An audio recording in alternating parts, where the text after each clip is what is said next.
Hello, everyone. I'm Major Garrett in Washington. Let me welcome you to The Takeout. These are confusing times in the Trump administration's 9/11-style drug war. This is a bit of a preamble. You know I love those. America has been fighting one kind of drug war or another for more than 5 decades. President Richard Nixon was the first to use that phrase, war on drugs, doing so in June 1971. And we as a nation have been at it in costly fits and starts ever since. But the Trump presidency has redefined that war on drugs. Previously, it was a law enforcement enterprise with assets like the Coast Guard, Border Patrol, DEA, interdicting drugs on land and on sea to assist federal or state prosecutions. Those days are over. Now it is a full-on war with an entire range of military engagement because the president has designated certain drug cartels as foreign terrorist organizations. And in a post-9/11 world, that means militarily, operational limits are virtually non-existent, or one might say, subject to extremely wide presidential discretion.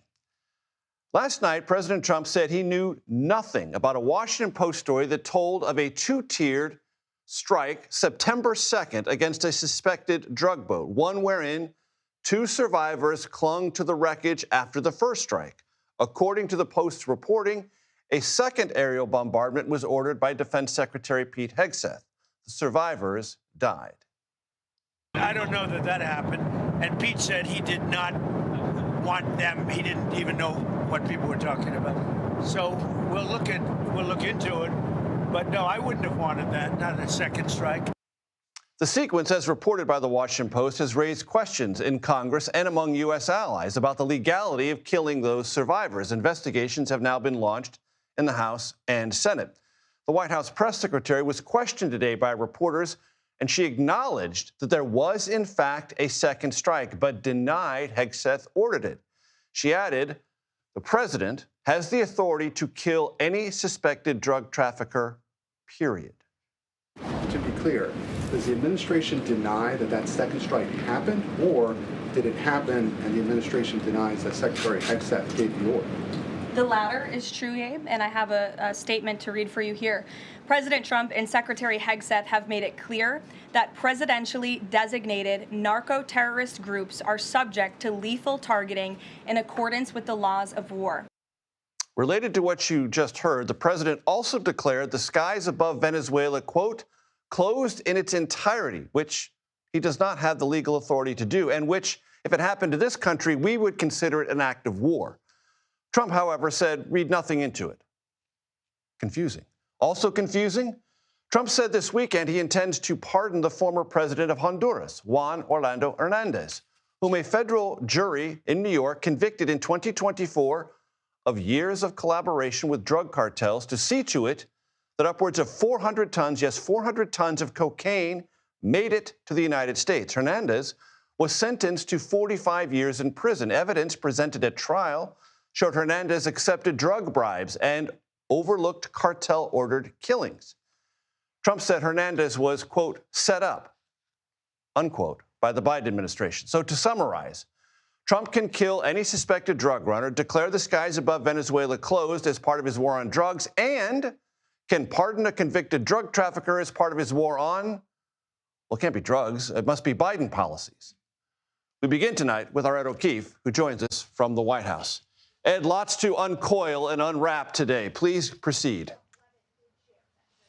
Well, you've laid out there that the White House, after several days of debate here in Washington about the legality of those strikes, confirmed that there was a second strike on that alleged drug boat, but defended the actions of the Defense Secretary in the midst of that, suggesting that it was, in fact, a Navy admiral instead who carried out the attack and that led to the death of those 2 other sailors. And let's listen here for a moment to a little more of what she said in justifying those attacks. With respect to the strikes in question on September 2nd, Secretary Hegseth authorized Admiral Bradley to conduct these kinetic strikes. Admiral Bradley worked well within his authority and the law, directing the engagement to ensure the boat was destroyed and the threat to the United States of America was eliminated. And I would just add one more point to remind the American public why these lethal strikes are taking place. Admiral Bradley is Admiral Frank Bradley, a U.S. Navy SEAL who currently is in charge of U.S. Special Operations Command. We've never really seen them call out a military officer quite like that directly before. We should point out she also said that in the view of the White House, President Trump and Secretary Hegseth have made it clear that presidentially designated narco-terrorist groups are subject to lethal targeting in accordance with the laws of war, and that Admiral Bradley worked well within his authority of that law, directing the engagement to ensure the boat was destroyed and the threat to the United States of America was eliminated. So they're arguing he had the legal authority to do this because the president's classified these groups as terrorists, and in this case, more specifically, narco-terrorists. Look, this is a legal argument now, Major, that's going to, wrap up various elements of Washington, the White House, and Capitol Hill. With lawmakers returning tonight, let's see now in the next few hours, in the next day or so, if the Republican and Democratic heads of the Armed Services Committee still agree that this is something that needs to be looked into more thoroughly by those committees, whether they would hold hearings or investigations, and then ultimately how cooperative the Pentagon would be in sharing information. A lot of the frustration that lawmakers have right now with all of this is that information, in their view, has not been shared as clearly or as thoroughly as they would like. And there's been a belief that in some cases information has been withheld that lawmakers have sought. So this report came very quickly after bipartisan condemnation, notably from the Republican heads of those committees, which signals how much concern there is about this across Washington. Starting us off tonight on the North Lawn of the White House, Ed O'Keefe, thank you so much, sir. Jamil Jaffer joins me now. He is the founder of the National Security Institute at George Mason University and, importantly for this conversation, served as associate counsel to President George W. Bush. It's great to have you here. Thanks so much. There is a conversation going on in some corridors of Washington that invoke the terminology war crimes. I want to play for you soundbite from Virginia Democratic Senator Tim Kaine on that very point. Let's please listen. If that reporting is true, it's a clear violation of the DOD's own laws of war, as well as international laws about the way you treat people who are in that circumstance. And so this rises to the level of a war crime if it's true. And the questions that we've been asking for months are, give us the evidence that the folks on board were really narco-traffickers. Senator Kaine from Face the Nation, is he correct? Well, look, this is a difficult question. Under the laws of war, we follow the Geneva Conventions, right? There's an additional protocol to the Geneva Conventions that deals with people who are sort of out of the fight, who are out of combat or to combat. They've been injured, they're sick, they're wounded, they're shipwrecked, they're out of the fight.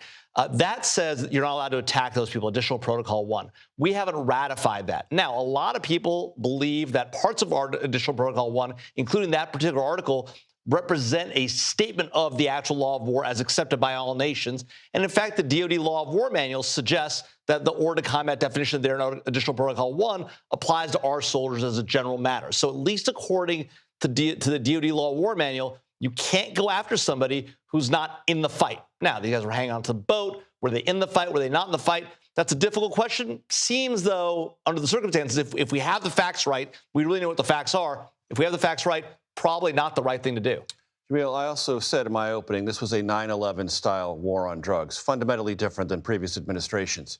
You are very well versed in the authorization of military force that created a sort of umbrella designation that created a lot of legal authorities that many administrations used in that war on terror. There is no authorization for military force for this particular drug interdiction effort, is there? That's right. There is no authorization. That's an important fact, right? No, that's exactly right. And even though the president has designated a variety of cartels, including Nicolas Maduro, terrorist groups, foreign terrorist organizations on one hand, and especially designated global terrorists on the other, that doesn't give him the authority under the AUMF because that one was bounded by the people who were involved in, planned, or harbored the people involved with 9/11. Now, prior administrations have taken a broad view of that. There are a lot of elasticity to that definition. It doesn't go this far. It doesn't go this far. And does that bring this to a level where its very core legality, not just this September 2nd, which was, by the way, ladies and gentlemen, the very first strike carried out, but all of these strikes, are they on somewhat tenuous legal ground? Well, actually, I think the president has a pretty good argument here, right? He does. Is that I think he does. His argument is he's commander-in-chief of the armed forces. He has the executive power. He has some amount of authority to deal with immediate threats to the country. And he says, look, these drugs, fentanyl, other drugs, cocaine, have killed tens of thousands of Americans. They're dying in America today. We need to cut the drug trade off. I'm going to prosecute this not as a law enforcement matter, as we have for the better part of a few decades. I'm going to treat it like a national security matter. I'm going to use my commander-in-chief authority. Now, Congress could constrain him. They could say, look, you got the War Powers Resolution. We want to authorize it, right? Congress isn't doing that. They're letting him go along with it. Now, would he be on stronger footing if he had a statute? Of course. Does he have some amount of authority? Sure. The question is, who's going to challenge him? Who's going to stop him? And you know as well as I do, if he went to Congress and said, I would like a designation for this war on terror, the politics would probably favor him. It's hard to know. In a drug context like this. It's true. It's hard to know for sure, but there's no doubt he'd have a strong argument. And his point is, look, just go ahead and stop me. You don't want me to do it? You've got plenty of tools. You can cut off the funding, do what you want. You can stop me. They haven't done that. Subject policy experts, always a pleasure to have you. Jamil Jaffer. Thank you very much. Appreciate it.